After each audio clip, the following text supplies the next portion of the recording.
You get those moments in life where you're just like, I am done. I am not doing this anymore. I'm not living like this. I cannot do this anymore. I had a moment like that with my avoidant ex. And I remember I'd been feeling rubbish for ages and blaming myself. I'd been ruminating, obsessing, trying to fix the relationship, trying to communicate, explain things. I'd done courses on communication, everything. Honestly, I was literally at my wit's end. And I had this moment which was like, oh, shit, it's not me. It's not just me. It's, this dynamic, and it's not my fault. It's not my anxiety's fault, which I had been led to believe.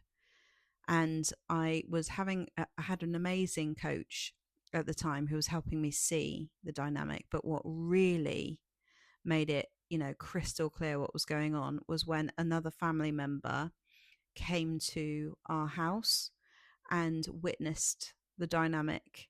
And it's really interesting when someone who knows you and loves you sees you and the way that you're being in a relationship.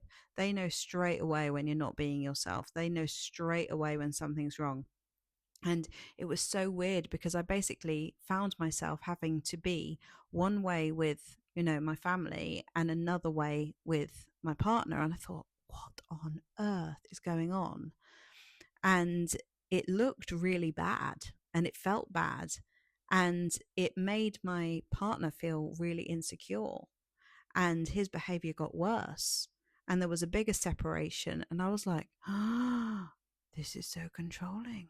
This is so not right.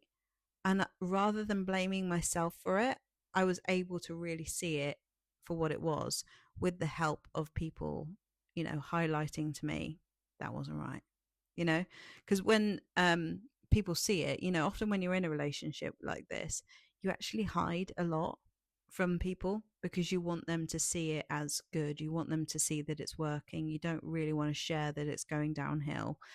And so you end up trying to sort of paint a picture, even if it's very innocently doing that, that everything is actually better than it is.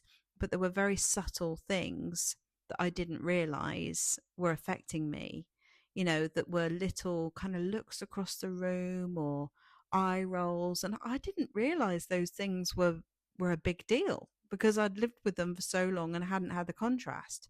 But my nervous system felt completely different in one room to another room, calm and relaxed with someone who knew me and understood me and loved me, and completely stressed and tiptoeing and walking around, this grown man playing on PlayStation in another room. And it was just like, oh my God, I'm waking up. I'm waking up. I never went back to sleep after that point. And that is when our relationship got 10 times worse. And the reason why it got worse was because I started really directly calling it out.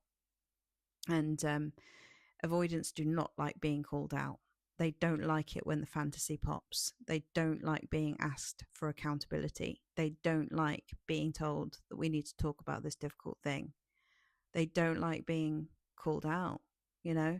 So my relationship at that point started just going massively downhill, but I was done with blaming myself. I was done with chasing. I was done with analyzing every single thing, trying to make me the sole emotional carrier of the relationship. I was absolutely done with it. And I really thought at that point, this isn't going to work. And I was really sad about it. I think that's why I hung on a bit longer after that, was because I was sad about it. And that kind of made me want to convince him in a way to see what I was seeing. I was done blaming myself. I was done, kind of not addressing things, but I still kind of wished that he would see it for what it was and grow up and, um, do the work, but he didn't. And so that was my I'm done moment. And it created this amazing transformation that led me back to myself. And it was brutal and painful because I was so attached. I was so attached. And coming back to myself meant like, it's the analogy of like chopping your arm off.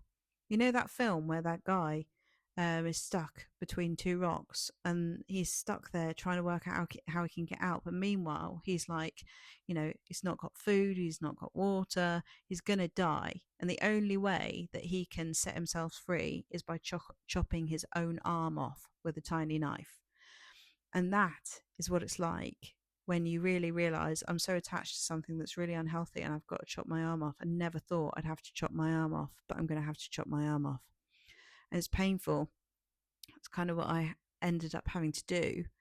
And then coming back to yourself through that grief, I mean, for me, was incredibly difficult. There was so much that came up, so many emotions that I'd suppressed from trying to tiptoe around things and be nice and be accommodating. There had been so many emotions that were suppressed that all came up in like a tornado, like a volcano of erupted like in a big way, and I just felt completely burnt out. But what helped me was learning to come back to myself in a way that I'm going to teach in my self-abandonment trap program, because it is like a trap. It's like you're trapped. It's awful. And from there, you just hurt yourself more and more and more. And the relationship can't get any better. And the amazing thing is that on the other side of the self-abandonment trap and being trapped like that, relationships can actually improve because you're you. You have let go of needing it to be a certain way, and you discover how it's actually meant to be. So sometimes a relationship actually grows to become better on the other side of this, and sometimes it falls away. We don't know until you connect back with yourself again, you know. So I've seen lots of different situations happen. People come back to themselves and their relationship is like a million times better. One of my really good friends this happened to recently, and then people come back to themselves and they realize, oh my god, I can't do this, and they're free. Either way, it's a win-win situation, but it's scary. So I thought we'd tell you a bit about that story. Let me know if you can relate, and know that you're not on your own. I've been there. I know how hard it is, but you will get free. It's a bit by bit process. So if you want any more information about what I do, you can find out in the link below, and I'll see you in the next video. Bye.